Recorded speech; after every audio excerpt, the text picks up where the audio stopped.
হরে কৃষ্ণ, জয় ভোলেনাথ। নমস্কার বন্ধুরা, আজকের ভিডিওতে তোমাদের সকলকে স্বাগত। এখন আমি প্রদোষ ব্রত নিয়ে আলোচনা করব। প্রদোষ ব্রত পালন করা হয় ত্রয়োদশী তিথিতে। পঞ্জিকা অনুসারে ত্রয়োদশী 16ই মার্চ 9:41 থেকে শুরু করে পরের দিন 17ই মার্চ সকাল 9:24 গিয়ে শেষ হবে। তাই 16ই মার্চ সন্ধ্যের সময় এই প্রদোষ ব্রত পালন করা যাবে।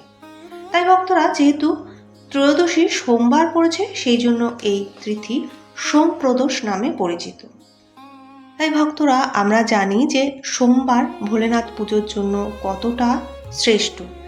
তার উপর যদি প্রদোষ ব্রত সোমবার হয়, তাহলে এই পুজোর গুরুত্বটা আরও বেশি গুণ বেড়ে যায়।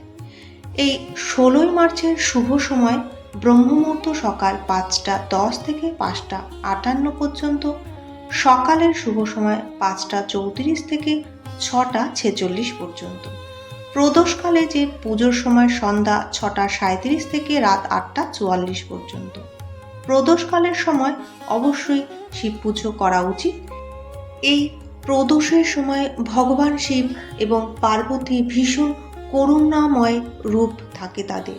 তাই এই সময় যে ভক্তরা পুজো করে, ভগবান শিব তাদের প্রার্থনা স্বীকার করে, তাদের পাপ থেকে মুক্তি করে, বাধা দূর করে, সুস্বাস্থ্য দান করে, এমনকি মোক্ষ লাভ পর্যন্ত করে।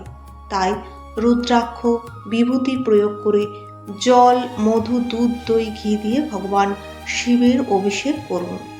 প্রদোষে ভক্তরা ভগবান শিবের করুণা সমৃদ্ধি লাভ করে।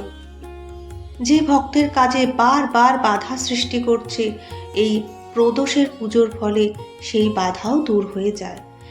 একসময় রোগে আক্রান্ত অভিশপ্ত চন্দ্রদেব এই ত্রয়োদশীর পুজো করেছিলেন, ভগবান শিবের প্রার্থনা করেছিলেন। তিনি খুশি হয়ে তাকে এই রোগ থেকে মুক্তি করেছিলেন। সেই থেকে বিশ্বাস করা হয় যে প্রদোষ ব্রতের কতটা গুরুত্ব।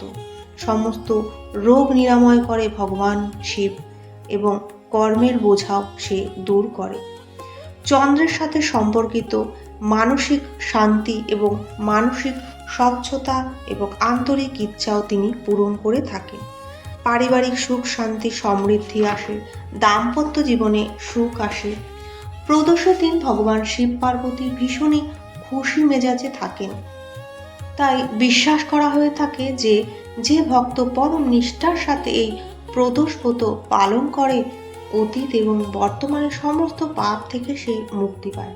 তাছাড়া যদি কোনো ভক্ত দৃঢ়তার সাথে এই ব্রত সমস্ত আচার অনুষ্ঠান পালন করে, তাহলে তিনি ধন, সুস্বাস্থ্য এবং জ্ঞানও লাভ করতে পারেন। ভিডিওটি এখানে শেষ করলাম। ভালো লাগলে অবশ্যই কমেন্টের মাধ্যমে জানাবেন। লাইক, শেয়ার, সাবস্ক্রাইব করে পাশে থাকবেন। আপনারা সবাই ভালো থাকুন, সুস্থ থাকুন।